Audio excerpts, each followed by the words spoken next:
The man in the house. I had what most would call a perfect childhood. We had money, a lot of it. Our house had tall windows, plush carpets, and a backyard so vast it felt like it had no end.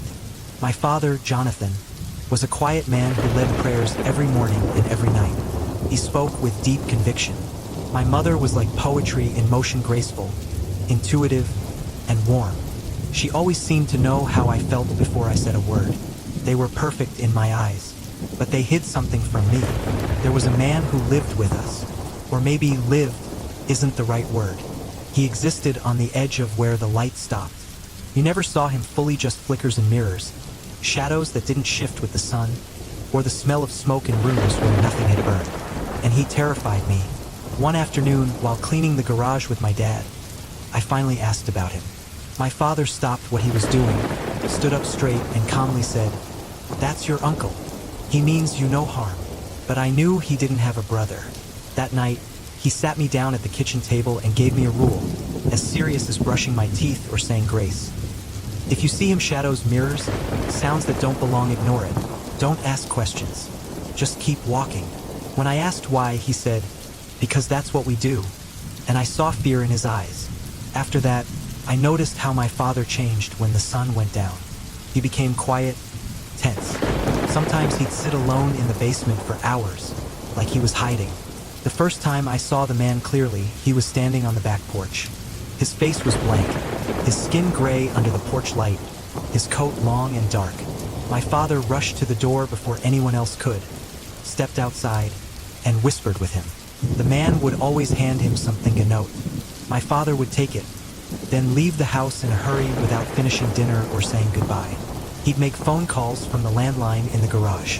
Sometimes he didn't return until morning, exhausted, bloodshot, and silent. I asked about the man once more. My father cut me off with a firm, "Don't, just don't." So I stayed quiet, but the man kept coming. It was 2 days after my 8th birthday when everything began to change. The house, always a little too quiet, had started to feel heavier, colder. That night, I saw my father standing at the back door, a familiar figure waiting outside him, the strange man who'd haunted the edges of our lives for years. I knew the pattern. The man would hand over a note, my father would read it, and then everything would shift. Calls made in secret, prayers whispered into silence. But this time, something was different. The man handed him the note, and my father didn't move. He just stood there, eyes scanning the paper again and again, until his arm fell limply to his side. I stepped quietly down a stair, watching him. He looked older, broken. Then my mother entered, holding a damp dish towel, and he passed her the note. She opened it, read it, and crumpled to the floor with a scream of pure despair. No words, no explanation, just pain. She clutched the paper to her chest like it could shield her from what it said. My father knelt beside her, but she pulled away. When he turned to me, his voice was soft. "Go to your room for a little while. Your mother and I need to talk." I obeyed without question. I sat at the window, knees to my chest, watching the wind roll across the backyard. I assumed someone had died, maybe a relative I never met. It seemed like the only explanation. Later, I pressed my ear to the floor. First silence. Then I heard Hermie mother's weeping, soft and raw, the kind that doesn't ask for comfort. It faded into the background, and I must have fallen asleep. When I woke, the sky was darker. I didn't remember crawling into bed, but I needed the bathroom. Creeping down the hallway, I stopped at the top of the stairs. My parents were in the kitchen below, no longer whispering, no longer trying to hide. Their voices cut through the stillness. "How are we supposed to do this in just 6 months?" my father asked, tense and confused. My mother responded in panic. "We can't just give him up. He's never asked for something this messed up before." Then came the words that stopped my heart cold. "We have to give it a kid tomorrow, Jonathan." My mother was broken. My father pleaded, begged her to wait, but she screamed. I didn't understand it all, but I knew then whatever was on that note, it involved me. And it was tearing my family apart. The night everything shifted. I had just turned 8. The joy of birthday cake, gifts, and my mother's warm singing still lingered. Outside, autumn had arrived, crisp air, dry leaves, and chimney smoke curling through the sky. That night, I stood on the stairs with a book in hand and watched my father open the back door. The man was there again, unchanged, waiting. I knew the routine. He'd hand over a note, my father would read it, and then quiet chaos would begin: calls, prayers, and silence. But not this time. My father unfolded the paper and read it, then read it again. His arm dropped, and he stood frozen, pale, like the life had drained from him. He turned, and for a moment he looked past Methan directly at me. I had never seen his eyes like that before, heavy with tears and something worse: dread. My mother entered with a damp towel in hand. He gave her the note. She read it and her legs buckled. She collapsed to the floor with a scream that cut through the house. No words, just pure helplessness. My father crouched beside her, but she pulled away, clutching the paper to her chest like a shield. Finally, he turned to me. "Go to your room for a little while," he said quietly. "Your mother and I need to talk." I obeyed without asking. I sat by the window, knees to my chest, watching the trees sway. I thought maybe someone had died, an old relative I'd never met. Later, I pressed my ear to the floor. Nothing at first. Then, my mother's soft weeping, distant and defeated. I must have fallen asleep, because the next thing I remember was the darkness outside. The hallway was dim. I didn't recall climbing into bed, but I woke there. I got up, needing to pee, and crept down the hallway, stopping just before the stairs. Something felt wrong. Cracks in the silence. I heard them downstairs in the kitchen.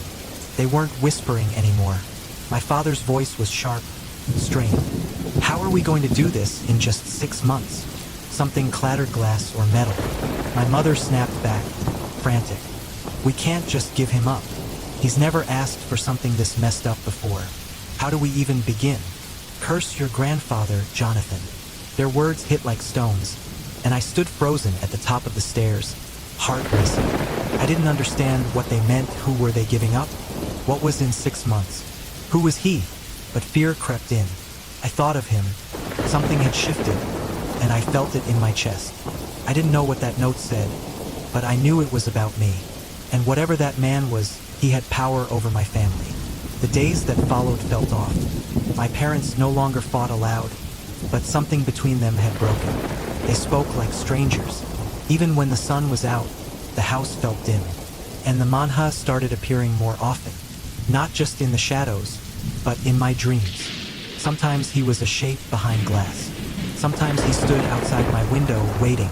I wanted to tell my parents, but I was scared. Scared they already knew. Then I noticed something else. My mother was changing. She wasn't eating more, but her belly grew. Her walk slowed. Her shirts fit differently. I caught her in the mirror once, resting a hand on her stomach. Behind her, I saw him, watching. My father buried himself in scripture, locked in his study, muttering, rocking, whispering with his head down. I looked in once through the crack. Wasn't just praying. He was unraveling. I only asked them once what was going on. They brushed it off with hollow words. Then came the storm.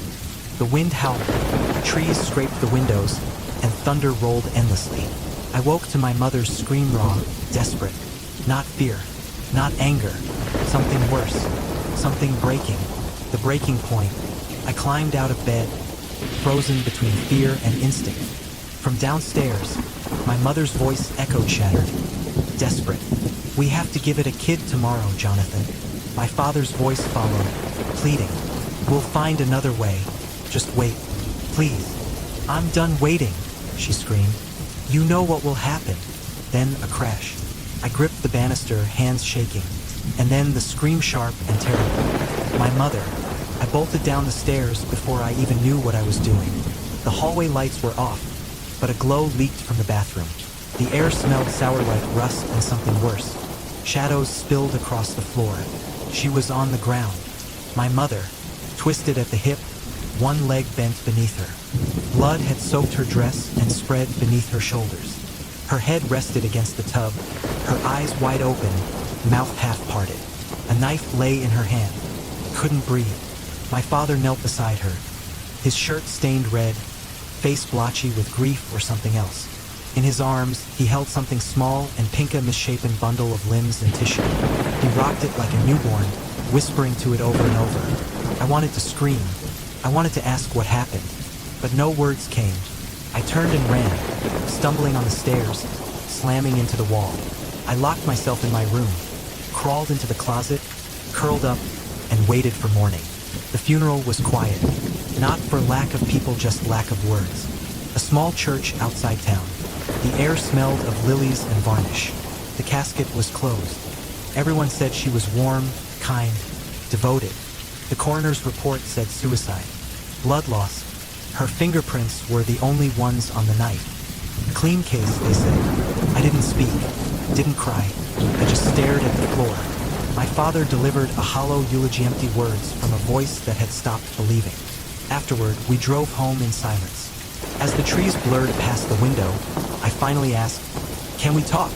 I needed to know what really happened, if she said anything before she died. But he just stared ahead, hands tight on the wheel. Confession. He didn't answer me. He just walked inside, locked the bathroom door, and stayed there for over an hour. We never spoke about it again. After that, my father stopped going to church. The calls from other pastors went unanswered. His Bible collected dust. The prayers before meals vanished. The blessings at bedtime disappeared. What took their place were bottles stashed in paper bags under the sink until they overflowed. At night, I'd hear him drinking alone in the kitchen, whispering, first to no one, then to him. Sometimes he begged. Sometimes he laughed. Other times, he simply listened. I stopped trying to reach him. I had too many questions I didn't know how to ask, and fears I couldn't bear to speak aloud. For years passed. I was 17 the night it finally broke. I hadn't meant to say anything, but he was already drunk, muttering into the dark from the porch again. Something in me snapped. "You killed her," I said. He didn't look up. "You let her die because you were a coward." Slowly, he raised his head. He looked thinner, hollow, like my words had taken something out of him. "You never fought for her," I said.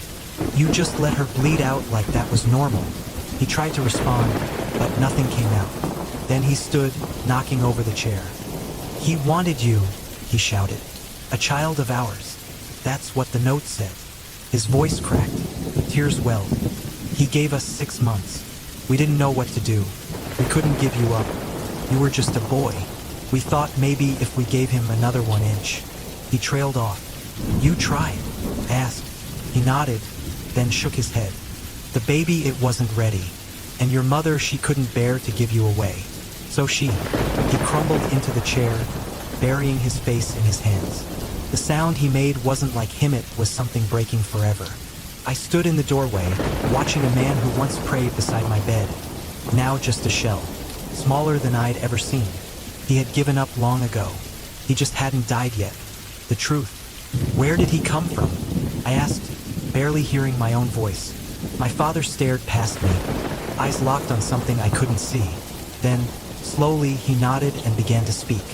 "My father, your grandfather, made a deal. With something." He hesitated, like dragging words from a deep, painful place. "I was born wrong, crippled, couldn't walk, couldn't talk. Doctors said I wouldn't survive long. But one day I just stood up, talked, breathed. I was fine." He let the silence hang heavy, then looked down at his hands. That's when he came. After I got better, he showed up at the door, just standing there. My father knew what he was. I don't know how, but he let him in. My father's voice cracked. He did things for him, just like I did, just like I still do. I don't know what the first note said, but soon after, people started disappearing. My cousin, then my uncle. When my father finally refused to obey, he vanished too. His jaw clenched. I don't even know what it is. Maybe he didn't either. Maybe that was the deal, serve and stay ignorant. In return, you get luck, money, health. But you lose everything else. He ran a hand through his hair, then let it drop. I curse him. I cursed my father for not letting me die. Maybe then all of this would have ended. Maybe you'd have had a real life. His voice faltered. Sometimes I wonder if I was only allowed to live to carry the curse forward, to give it to you. He turned to me, no longer pretending to be strong. "I'm sorry." I should have stopped it. I should have done anything but this. His words landed like stones. I'd hated him for so long I didn't know how to feel anything else. But in that moment there was no anger, just ruin. And then I felt it. A hand on my shoulder. I turned. He was there. Not hidden, not a shadow reel. Solid. I saw the folds in his coat, the pale skin, the age in his face. His eyes indescribable. He held out his hand. And it was a note.